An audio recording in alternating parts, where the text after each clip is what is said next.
One of the mindsets that actually sponsors the mentality for investment is you have to be intentional about life. You can't be careless about life. You can't be assumptuous about life. You can own life or life can disown you. So how you own life is what you do with today. So an investment mentality is positioning you for the uncertainties of life and giving you predictability irrespective of uncertainty. An investment mentality is a mindset that primarily is concerned with increase, with multiplication, and with addition, not leaving things the same way they are.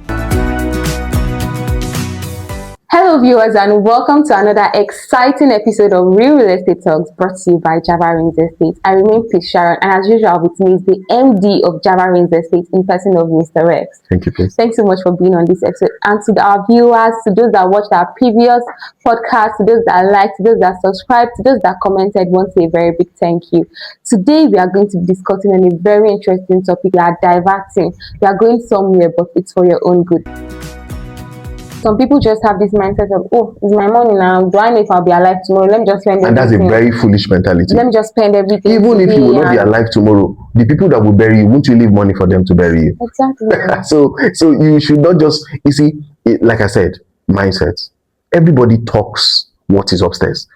The best description of what is upstairs is in words. True. So like you said, somebody making that kind of statement, you can just understand that this person is largely an illiterate when it comes to finances. So the next thing under finance days, you should understand budgeting. Now, it is budgeting that gives you room for savings. It is budgeting that tells you the jurisdiction of your expenses. Now, remember the last time we spoke, you spend money, you waste money, and you invest money. Now, there are expenses that you can't call a waste because they are recurrent. You need to eat.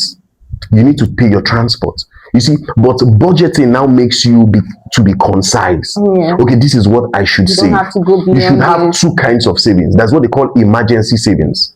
And there is capital savings. Those savings that you are saving them because you want to go into a capital investment. And you are saving these because you need a go-to. That's, you now need to understand budgeting. Then you need to understand compounding. Compounding is gotten from the word compound interest. We all did this when we were in school, but we thought we were just calculating mass. But that's how the rich think.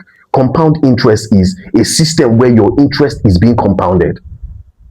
So understanding compounding is understanding that I can set apart an amount of money. In fact, that can even work for your savings. There are apps now that help you save and invest indirectly, where you lock this for an amount of money. Now look at where compounding. Let's say you work with Piggy, you do PiggyVest.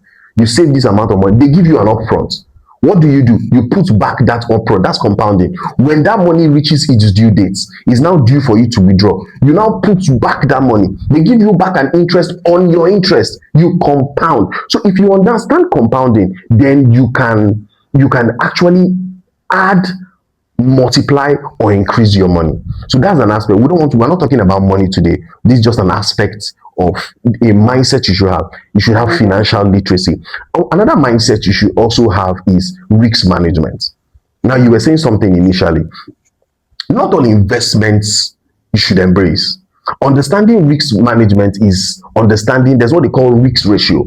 Every investment must be approached with a risk ratio. What's the risk? What's the probability of success? That's risk management. Analyzing and calculating the risk ratio behind this investment. Is it a high risk, high reward? Is it a low risk, low reward? What are the downsides of this investment if it fails? So all these calculations now gives you, it now brings you to a point where you have a calculated risk, where you have checked the downside. You have seen the high risks. Are you willing to embrace this risk? Is it a high risk? And if you are embracing this high risk, okay, there is a high reward. Is it a low risk? Is it a low reward? What is the probability? So you must understand risk management. Every time you want to invest, how beautiful the investment is not all that matters. Remember, we began to speak about the mistakes we see in real estate. Those are the risk. Now you can change that word, those mistakes, for the risk. Oh, this is a very good area, this is a good location, but you are not understanding the risks behind that investment. So that's one of the things, risk management. Now, another mindset that sponsors investment is delayed gratification. Like I said, I will still ball back to my example of a farmer. Why will you not eat the best? You waited this long to have these bands. Why are you not going to eat your best yam? So you need to delay gratification. If you cannot delay gratification, you cannot get the best out of life. Hmm. There are two ways you approach life. You approach life from a sacrificial perspective, or you approach life from a pleasure perspective. Now, people who just approach life from pleasure, just want to have all it takes and get all the grind right now, they are always the ones who are the mercy of life. You don't want to be at the mercy of life, like where they say Nigeria happened to you. No, you don't want to be at those ends. See, but when you delay gratification, even when incontingencies happen, you have a solution. So delaying gratification is actually giving you a way out when things happen outside your consideration, outside your management. Let's say I have 200,000 naira, I earn 200,000 naira a month. Do you know one thing I've just found out about life? You can actually accommodate. You can actually adjust. It's just that we just want to live our life used. You can actually adjust. So if you delaying gratification is, I have a monthly income of 200,000 naira. I can actually save 50,000 naira and have my budget around 150,000, and nothing will happen. Okay, I'm fine. You'll be okay and fine. It's just those loose moment of eating 3 times. You can survive on 2 square meals. Yes. You can even eat with 3 square meals. There are meals you would eat that would be okay for you. It's just knowing how to now portion them. Yes. So delaying gratification. And lastly, I would say discipline and consistency. Now, when it comes to one of the mindsets that ensures or aids investment is discipline. You can have all these mindsets, but at the end of the day, you are not able to engage because you lack discipline. We spoke about savings. One of the mindsets you should have under discipline and consistency is regular savings. In fact, if you really want to go into investment, you must understand automated savings. Your savings must be automated. What that means is that it's not at the mercy of when I want to save. Yeah. Bank apps now have that provision. As the money is coming, it's wiring it for you. Yes. You can actually, I don't know how. I once did one of those automated savings with an insurance company, and so I don't know how those things work, but you can have an account where it is automated to save to. Yes. So that you know that you have control over your money. So that's one. You ensure that you reinvest your profits. Now, it's one thing to invest and have profits and eat all your profits. But then, remember we said something about 40, 70, 30. Even your interest should still have that formula. That 70%, now, when it comes to your interest, is the other way around. 30% of your interest should be eaten, 70% should be reinvested. So when it comes to your income, it is 70-30. But when it comes to your interest, it is 30-70.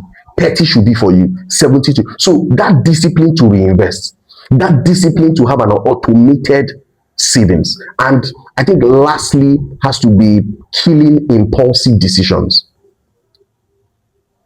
Like I said, you need to own life to get the best of life. Yes. So you need to own your life. Somebody just comes in for the weekend and the person has it all budgeted and you don't have it all budgeted. And you just going for that outing is like you breaking your bank. And you can clearly say no. And you can clearly say no. So that means you need to have a system where you are not impulsive. Yes. You need to have a system where you don't make impulsive decisions. So I think these little areas, when somebody creates a stronghold around these areas in their minds, I think you're good to go for an investment. Wow, that's really beautiful. And you've said so much are very important and necessary and needed, like very, very, very important. Like all these saving apps, when you invest your money or when you save your money, sometimes because of all these impulse pleasures or all these unnecessary things, we just tend to drift our feelings, and there's a cost. Yes, and I like it because when you break your savings, they are taking part of the money. So that's like the consequences you get for breaking your savings. So discipline is actually very important when it comes to having a mentality or that mindset of investment.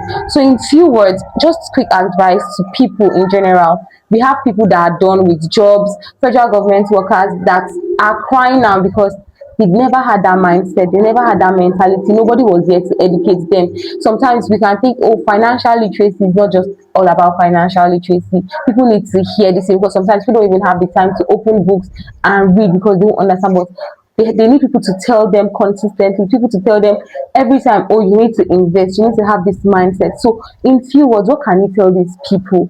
Yes, it's okay, they've gone past that stage. What can they undo now? What can they do better? For people that have not started, what can they do? And also, how can you build discipline? How can you be strong-headed and say, oh no, I'm going to face my front and I'm going to get this head on? Okay, in line with your question, I would say start from where you are. It doesn't matter if you missed it. It doesn't matter if you're just getting to know this now. It doesn't matter if you just found out about savings now. Start from where you are. Then number two, do what you have to do. And that's where discipline comes in. Do what you have to do. Then lastly, own your life. Honestly speaking, if you don't own your life, you won't take responsibility for your life. Owning your life is understanding that your life is yesterday, today, and tomorrow. Wow. That's what ownership entails. That you will be the owner. That means you own your consequences, you own your decisions, and you own your outcome. That's what ownership. Ownership is three-phased: past, present, and future. So if you don't understand ownership, some people give excuses for their consequences. They don't own it yet, and you won't learn. They don't even own today, and that's why they're not willing to take the decisions for today. And they don't own tomorrow. So ownership just transcends into your tomorrow. Own your life. Owning your life now takes you to the next step of taking responsibility for your life. And in this regard, we live in a context of an environment where tomorrow is not certain.